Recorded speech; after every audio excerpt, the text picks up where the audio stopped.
आदरणीय अभिभावकगण, सहयोगी शिक्षकवृंद एवं प्रिय छात्रों, जैसा कि हम सभी जानते हैं, परिवर्तन प्रकृति का नियम है।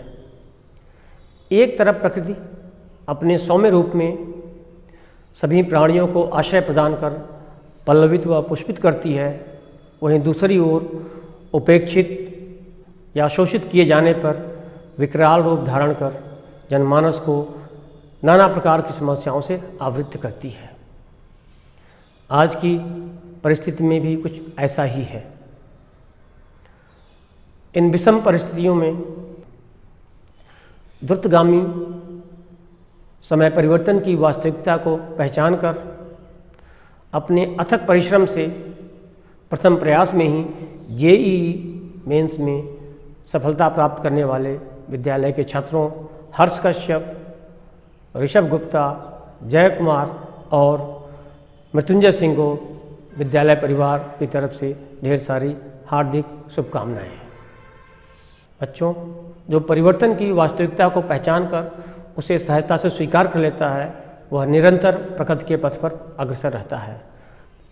परंतु जो परिवर्तनजन्य परिस्थितियों से तालमेल नहीं बैठा पाता है, वह पीछे छूट जाता है। आज की परिस्थिति में जब ऑनलाइन शिक्षण ही एकमात्र विकल्प है, तो व्यर्थ में समय गंवाने के बजाय क्यों न हम नियमित रूप से स्वाध्याय करें। याद रहे, स्वाध्याय का जितना जल्द आपके ज्ञान की जड़ तक पहुँचेगा, उतना ही आपका भविष्य पल्लवित व पुष्पित होगा। विद्यार्थी का नैसर्गिक आनंद उसके अध्ययन में है और यही स्वाध्याय ही उसके अंदर आत्मविश्वास का लावा प्रस्फुटित करता है।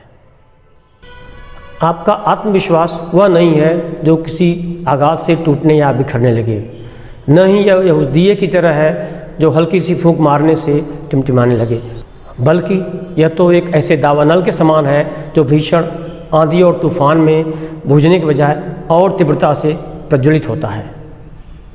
अपने अध्ययन पर यदि आपका विश्वास प्रबल और प्रखर है, तो भय और भ्रम की भावना स्वयं तिरोहित हो जाएगी और किसी भी परिस्थिति में आप विचलित नहीं होंगे। आप सफलता की तरफ नित अग्रसर होते रहेंगे। स्मरण रहे कि यदि संभावनाओं का एक द्वार बंद होता है तो अन्य द्वार खुल जाते हैं। अस्तु बंद द्वार को खुलने की प्रतीक्षा में व्यर्थ में समय गंवाने के बजाय हमें अन्य अवसरों को तलाशने का प्रयास करना चाहिए। स्वाध्याय से ही आपके जीवन में शुद्धता और पवित्रता आएगी तथा मन का पूर्वाग्रह स्वतः समाप्त हो जाएगा और मस्तिष्क विकार मुक्त रहेगा। जितना ही आप स्वयं को स्वाध्याय की साधना की अग्नि में तपाएंगे, उतना ही कनक कुंदन की सदृश आप निखरते जाएंगे। बच्चों, दूसरा तथ्य जिस पर मैं आपका ध्यान आकृष्ट करना चाहूँगा वह है स्वीकृति। हर इंसान अपनी जीवन में भूल करता है। भूल करना बुरी बात नहीं है, पर अपनी भूल को, अपनी गलतियों को न स्वीकारना ही सारी समस्याओं की जड़ है।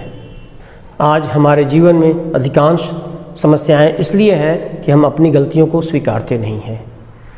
जिसमें भी आत्मस्वीकृति का भाव आ गया, वो समाज के लिए निदर्शन बन जाता है, चाहे वह अंगुलीमाल रहा हो या रत्नाकर जैसा डाकू।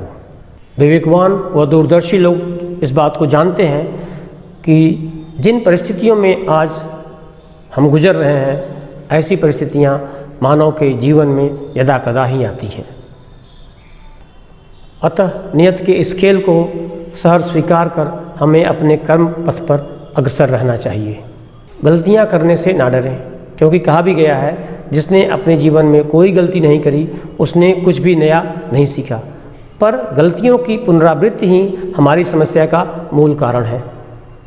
सभी प्रकार की गलतियों की जड़ हमारे अचेतन मस्तिष्क में कहीं दबी छिपी रहती है। अचेतन मस्तिष्क के परिष्कार एवं परिमार्जन से ही गलतियों की पुनरावृत्ति को रोका जा सकता है। अचेतन मन में छिपा अज्ञानता का अंधकार ही नितृष्णा की भांति हमारे अंदर अतृप्तता का बीज बोता है और हमारे मन मस्तिष्क की प्रखरता को, अपने आकर्षण की घनी चादर में आवृत्त कर लेता है। अस्तु हमारा यह कर्तव्य बनता है कि परिस्थिति की वास्तविकता को स्वीकार करते हुए भावनात्मक रूप से सुदृढ़ बने। बच्चों, मुझे पूरा विश्वास है कि आज हमने जिन 2 बिंदुओं स्वाध्याय और स्वीकृति पर चर्चा करी है उनको आप अपने जीवन में अवश्य उतारेंगे और प्रगति के पथ पर निरंतर अग्रसर रहेंगे। धन्यवाद।